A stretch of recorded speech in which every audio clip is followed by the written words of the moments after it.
स्मृति ईरानी को शर्म नहीं आ रहा है? बाप की उम्र अपने बाप को ऐसे बोलती है, आपको चप्पल और जूता से मारेगी। यहाँ से बीजेपी को उखाड़ फेंकने का काम करेंगे। और लोगों का ये गारंटी है, मोदी जी को ये डर सता रहा है। वो जानते हैं कि इस बार उनका सुपड़ा साफ हो जाएगा। तो ये नारा वो गूंज रहे हैं कि 400 के पार, इस ऐसा न हो कि इस बार वही लोग पार। अरे मोदी जी, आप अगर 400 की गारंटी देते हैं तो मैं आपको चुनौती देता हूँ कि आप बैलेट पेपर से आके लड़के दिखाइए और जीत के दिखाइए। मैं जेएमएम छोड़ के आपके बीजेपी में शामिल हो जाऊं। देश में कुछ ही दिनों के बाद आम सभा का चुनाव होना है और आम सभा चुनाव से पहले लोगों से यह जानना समझना बेहद जरूरी हो जाता है कि मोदी जी का 10 साल का जो कार्यकाल रहा है वह किस तरीके का रहा है। और इस बार चुनाव से पहले 24 के चुनाव से पहले भाजपा ने एक नारा दे दिया है, अब की बार 400 पार और देश में मोदी जी की गारंटी चलेगी। जनता की क्या राय है? 10 वर्ष का कार्यकाल मोदी जी का किस तरीके का रहा है, आप किस नजरिए से देखते हैं? देखिए, सही बात आपने कहा है। मोदी जी का 10 साल और गारंटी पे गारंटी, ये तो हम लोग सभी देख रहे हैं कि उन्होंने सही कहा, गारंटी दिया है। गारंटी दे के उन्होंने रेल भेज दिया, गारंटी दे के उन्होंने एयरपोर्ट भेज दिया, गारंटी दे के युवाओं की नौकरी को भेज दिया। उन्होंने जुमलेबाजी वाला खाली काम किया है। एक भी युवाओं को नौकरी ना देना, ये लोग का गारंटी है। लोगों को आपस में लड़ाना, हिंदू मुस्लिम करना उनकी गारंटी है। यही राजनीति बीजेपी सरकार और केंद्र सरकार कर रही है। ये मतलब 10 वर्ष का कार्यकाल का मोदी जी का गारंटी का, मोदी जी का गारंटी 10 साल का ही है। ये 10 साल में जितने भी दंगे, जितने भी जो भी परिस्थिति आई है, ये सब मोदी जी की गारंटी ही है।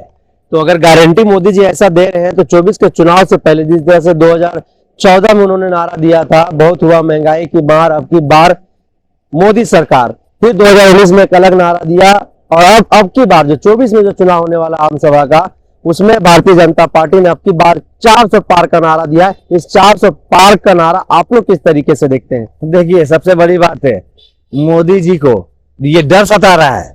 वो जानते हैं कि इस बार उनका सुपड़ा साफ हो जाएगा। तो ये नारा वो गूंज रहे हैं कि 400 के पार, इस ऐसा न हो कि इस बार वही लोग पार। ये तो वही दिख रहा है, जिस तरह से वो लोगों ने जहां जहां उनकी सरकार नहीं है, षड्यंत्र के तौर पे मुख्यमंत्रियों को परेशान करने का काम, जेल भेजने का काम किया। उनके पास और कोई उपचार नहीं है। उनको पता है कि आने वाले जो लोकसभा और विधानसभा में उनका सुपड़ा साफ होना तय है। आप राजधानी रांची से आते हैं, रांची में लोगों का क्या मूड है, क्या माहौल है लोगों के आसपास में? जब आप लोग बैठते हैं, क्या बातचीत होती है भाजपा को लेकर के, कांग्रेस को लेकर के, लोगों के बीच में क्या माहौल है? देखिए, हम लोग जब भी जाते हैं जनता के बीच में जानते हैं, जनता ने एक ही चीज कहा कि इस बार आपको मैं बता दूं एक बार कि आज जो यहाँ बैठे हुए हैं, अहिंसा बापू की जो वाटिका में बैठे हुए हैं, या अहिंसा परम धर्म है, ठीक है। एक बार बापू ने 1947 में अंग्रेजों को भगाने का काम किया था। 2024 में हम लोग झारखंड के जो कार्यकर्ता है, जो लोग हैं, यहां से बीजेपी को उखाड़ फेंकने का काम करेंगे। और लोगों का ये गारंटी है, जिस षड्यंत्र के तौर से इन लोगों ने हमारे अध्यक्ष, हमारे मुख्यमंत्री हेमंत भैया को जिस तरह जेल भेजने का काम किया है, आपको मैं बता दूं, लोगों में इतनी ही गुस्सा है, लोगों में इतना आक्रोश है। लोगों ने ये वादा किया है, इन लोगों को किसी चीज पर नहीं करना है, इन लोगों को सिर्फ वोट दे के 2024 में इस प्रदेश से भगाना है। इससे बीजेपी को यहाँ का सुपड़ा साफ यहाँ से कर देना है, झारखंड से सुपड़ा साफ कर देना है, झारखंड से यहाँ सुपड़ा साफ बीजेपी का कर देना है। भारतीय जनता पार्टी की एक सांसद है स्मृति ईरानी, उन्होंने कल खुले मंच से जिस तरह से लालू प्रसाद यादव को तुम तड़ा के साथ जो है संबोधन किया, चारा घोटाले का चोर बता दिया, आप लोग बहुत आक्रोशित दिखाई दे रहे थे। कल सड़क पर जो है आप लोग आंदोलन भी करते हुए दिखाई दे रहे थे, आखिर क्या कारण था? देखिए, शर्म करना चाहिए स्मृति ईरानी को। किसके बारे में आप बोल रही है?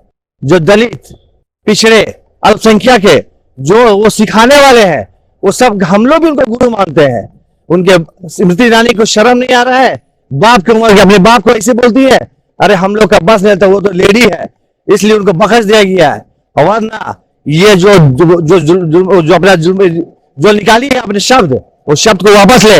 और तो घोर आंदोलन, बड़ा आंदोलन करेंगे हम लोग झारखंड में, और स्मृति ईरानी का पुतला दहन करेंगे। और आज नहीं तो कल और माफी नहीं मांगती है तो इसका परिणाम उनको भोगना पड़ेगा। ट्विटर पर, जिसको भी एक्स के तौर पर लोग जानते हैं, वहां पर पति चोर स्मृति ईरानी का जो है सो ट्विटर ट्रेंड हो रहा है। इसको किस तरीके से आप लोग देखते हैं? सही बात है, ये ट्विटर सही है। और उनके लिए जिसका ट्विटर में आ रहा है कि पति चोर, जिसको खुद ही अपने पति को नहीं बचा सकी, वो किसके बारे में बोल रही है? जो एक आज झारखंड और बिहार के मुख्यमंत्री रह चुके, वो एक बार जब बिहार था तो मुख्यमंत्री रह चुके, उनके बारे में बोल रही है, जिनको सब इज्जत करते हैं। आज उनके बारे में जो राजनीति सिखाए हैं लोगों को, अरे सिमरियाती उनके सामने बच्ची है, उनको सोचना चाहिए कि अपनी गरिमा को ध्यान रखे। आप किस पद पे है उसका ध्यान रखे, किसके बारे में बोल रही इसका ध्यान रखना चाहिए, ना कि ये ना हो कि कल को आने वाला दिन यही जनता आपको चप्पल और जूता से मारेगी। चप्पल जूता से मारेगी। अगर मोदी जी का अगर 5 काम बतौर जनता आपसे पूछा जाए तो मोदी जी का वो 5 काम क्या बताइएगा आप?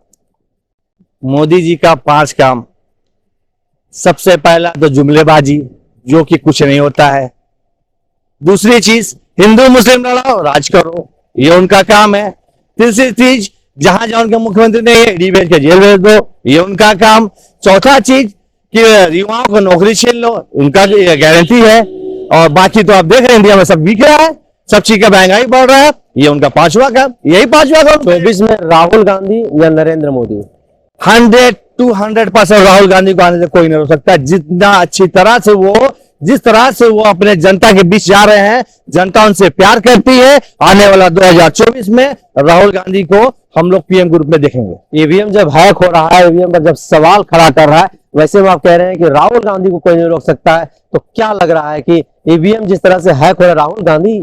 देखिए, सबसे बड़ा यही तो बीजेपी का पॉलिसी है, ईवीएम को हैक करो और पोलराइज करो। अरे मैं कहता हूं बाहर हर देश में यही हो रहा है, जगह जगह हर जगह में ये हो रहा है कि ईवीएम हटाओ और देश बचाओ। अरे मोदी जी, आप अगर 400 की गारंटी देते हैं तो मैं आपको चुनौती देता हूं कि आप बैलेट पेपर से आके लड़के दिखाइए और जीत के दिखाइए। मैं जेएमएम छोड़ के आपके बीजेपी में शामिल हो जाऊंगा। तो बीजेपी शामिल हो जाएगा जेएमएम को छोड़ के, अगर आप बैलेट पेपर में आके जीत के दिखाइए। झारखंड के मुस्लिम जो वोटर हैं, वह मुस्लिम वोटर इस बार राहुल गांधी के साथ जाएंगे या फिर बीजेपी जिस तरह से मुस्लिम वोटरों को साधने में लगा हुआ है, मुस्लिम वोटर बीजेपी के साथ जाएंगे? किधर जाएंगे? देखिए, अल्पसंख्यक के जितने भी है, चाहे मुस्लिम हो चाहे दलित, जो भी हो, ये सोचने की बात है। बीजेपी का काम है आपको चुपली तुपली बातों में फंसाना, आपके जब चुनाव आएगा तो आपके पास आना, आपको अपने तरफ करने के लिए बहुत तरह की साजिश रचेंगे।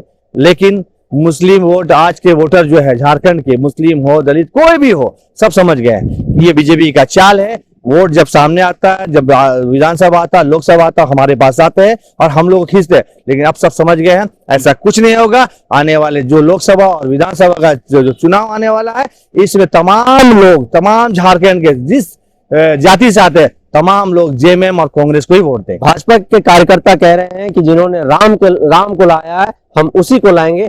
इस पर क्या प्रतिक्रिया होगी? ये तो बहुत दुख की बात है। ये सुन के तो अफसोस लगता है कि राम को वो लोग लाए। अरे जो राम को भगवान मानते हैं, हम लोग भी मानते हैं, और उनको वो लाए, ये तो शर्म से डूबने वाली बात है।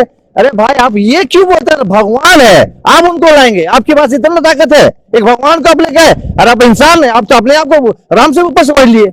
ये तो बहुत दुख की बात है। ये तो बीजेपी वाले को समझना चाहिए। ये तो जुमलेबाजी उनका तो शुरू से है कि आज मोदी बोलते गारंटी, तो आज राम का ले रहे कि राम को भी हमें वो भी गारंटी दे रहे। वो बताइए, ये तो बहुत माने आश्चर्य की बात है।